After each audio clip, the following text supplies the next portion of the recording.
ready? Probably a better way to do it. Is there anybody not ready? Can we raise that podium up just a little bit, Gus? I'm going to be honest with you, I'm not touching that. Remember the weather balloon Dan? Dan took an online course on adjusting that stuff. All right, everybody ready?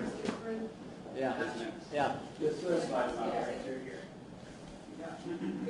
First of all, we are very pleased with the rendering that just came back with the verdict in the penalty phase, or the vote in the penalty phase.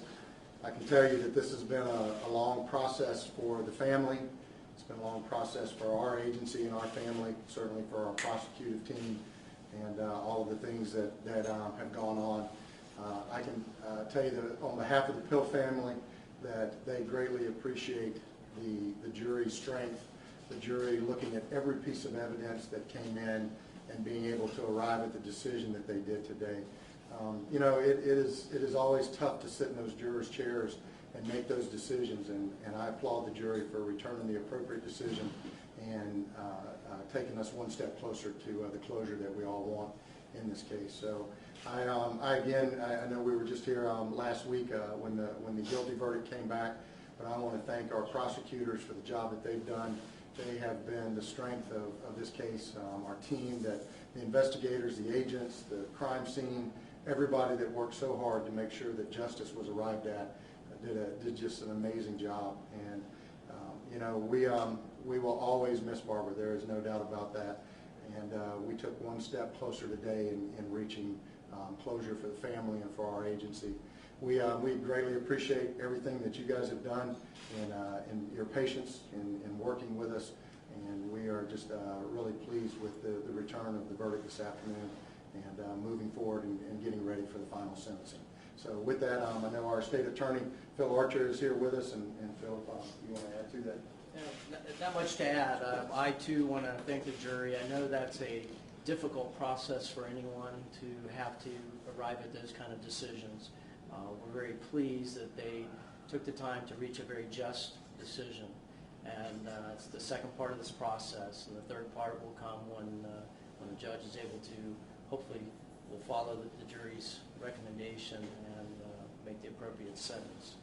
I do want to thank the Sheriff's Office and their team. They acted very professional in putting this case together, gave us a great case to work with, and I again want to thank both my prosecutors, Tom Brown and Jim McMaster. I think they did an outstanding job in presenting this case in an orderly fashion and doing a great service to the citizens of Brevard County and making sure that this person will never walk the streets again in Brevard County. So thank you all very much. Any questions? Any idea how long it's going to take for the judge to make her recommendation or make her final decision?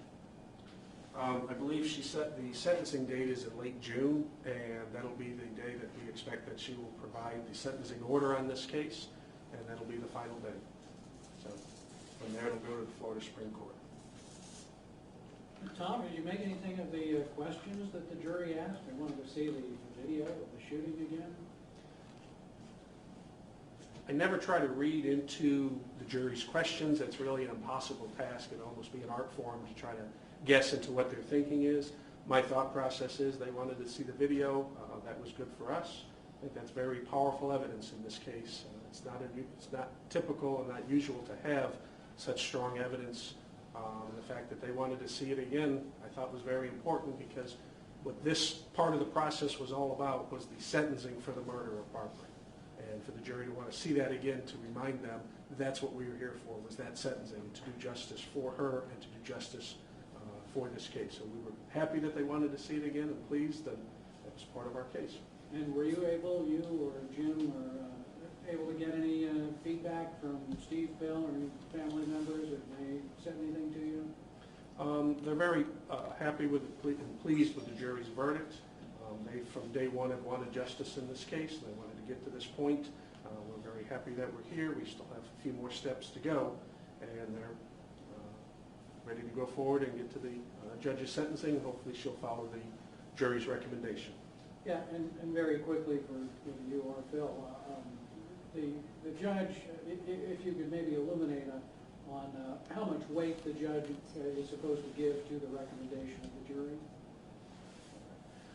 She has to give it great weight, and that's part of the role of the jury. They're an integral part of this process, and from our standpoint, that's what we've wanted all along, is the community to decide and recommend to the court the sentence that should be imposed in this case. And with a 10-2 verdict, I believe the community has spoken very strongly. The judge will give it great weight, and she will do what she believes is right. And my opinion is she will follow the jury recommendation, but ultimately that's a decision she has to make, and I'm certain she will make the right and just legal decision. How do you feel about two jurors disagreeing with you? That the jurors is their right. I believe a 10-2 verdict is a very strong verdict and sends a strong message. As far as the jurors, you know, it's a tough decision. We put people in, we bring people from the regular community, put them in that box and ask them to make a decision and vote for life or vote for death. So it's a very hard decision for the jurors to make. All of 12 of them, I believe, gave this their best effort and voted what they believe to be the right decision. So I applaud them as a whole and all 12. So the fact that it was 10-2 doesn't bother us at all. We applaud their service and their commitment to justice. Thank you. Thank you, everybody. We appreciate it.